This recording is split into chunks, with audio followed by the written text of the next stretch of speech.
ओम शांति। My spiritual brothers and sisters, Sunday की मुरली में बाबा ने एक बात कही कि सबसे सहज पुरुषार्थ क्या है। स्पिरिचुअली हमें ग्रो करना है, स्पिरिचुअल प्रोग्रेस करनी है, उसका सबसे सहज पुरुषार्थ क्या है। तीव्र पुरुषार्थ करने के लिए बिल्कुल सहज विधि बाबा ने उसमें कही। कौन सी होगी वो? किसी को याद आया? कौन सी है? दुआएं दो, दुआएं लो। बिल्कुल सिंपल विधि है। अगर हमें स्पिरिचुअली ग्रो करना है, अगर हमें तीव्र पुरुषार्थ करना है, आगे जाना है, दुआएं देनी है और दुआएं लेनी है। अब दुआएं देना, इसका मतलब क्या है एग्जैक्टली है ना? दुआएं देने का मतलब क्या? ऐसा है हम कहें कि आपका भला हो, आपका भला हो, ये तो बहुत अच्छी बात है, हमें ये सोचना ही चाहिए। लेकिन अगर कोई व्यक्ति, मान लीजिए घर में बच्चा है, उसको बहुत चिंता होती है ना? अब उसको कैसे दुआएं दे सकते हैं? उसको आप बार बार बोलिए, मन से बोलिए, शब्दों से बोलिए, आप शक्तिशाली आत्मा है, यू आर पावरफुल, आप कुछ भी कर सकते हैं। उसको बार बार डीमोटिवेट नहीं करना है ना? उसको बार बार कर्स नहीं करना है, तुम ये काम नहीं कर सकते, तुम्हारे लिए ये पॉसिबल नहीं है। तो दूसरों को उनकी शक्तियां याद दिलाना, दूसरों को उनके ओरिजिनल स्वरूप याद दिलाना। कोई बहुत गुस्सा करता है, सोचिए घर में कोई ऐसा व्यक्ति है जो बिना कारण के गुस्सा कर रहा है। अब उसको कैसे ब्लेसिंग्स दे सकते हैं हम? उसके लिए सोचना है हमें, आप एक शांत स्वरूप आत्मा है। आपका ओरिजिनल नेचर, आपका असली जो स्वधर्म है वो शांति है ना? सोच के देखिए, आज कोई भी बहुत गुस्सा कर रहा है मान लीजिए, लेकिन हर आत्मा ओरिजिनल में बिल्कुल प्योर है ना? ओरिजिनल में बिल्कुल शांत है, बिल्कुल पवित्र है, शक्तिशाली। किसी के अंदर बहुत डर है, डर का संस्कार है, पर वो आत्मा डरी हुई नहीं है। आत्मा के संस्कार बन गए हैं अभी ऐसे, जिसको बोलते हैं एक्वायर्ड संस्कार। पर वो आत्मा असली में कैसी है? शक्तिशाली। तो खुद को भी अगर डर लगता है, अपने आप को ब्लेसिंग्स दीजिए। खुद को भी दुआएं देनी है, दूसरों को भी दुआएं देनी है। और दुआएं लेनी कैसे हैं?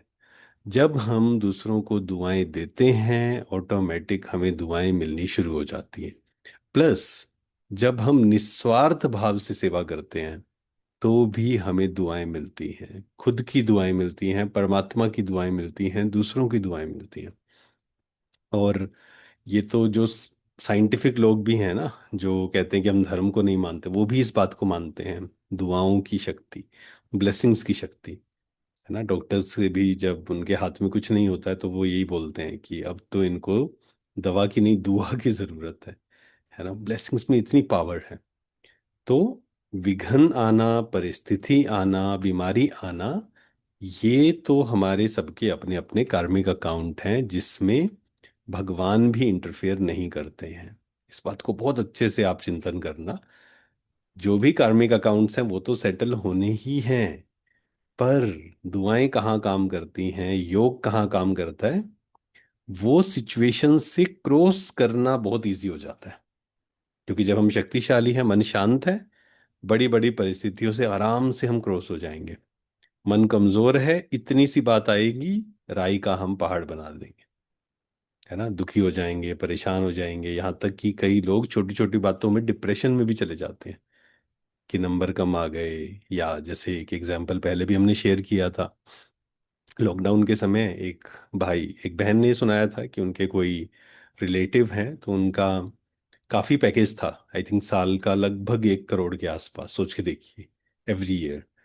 पर लॉकडाउन के कारण उनका जो पैकेज था वो 75 लैक्स कर दिया, और वो डिप्रेशन में चले गए।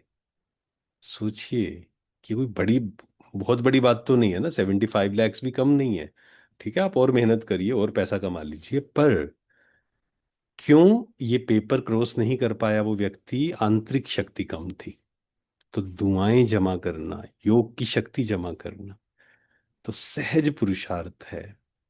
आप जब एकांत में बैठते हैं, दुआएं दीजिए, अपने आप को, दूसरों को दुआएं दीजिए।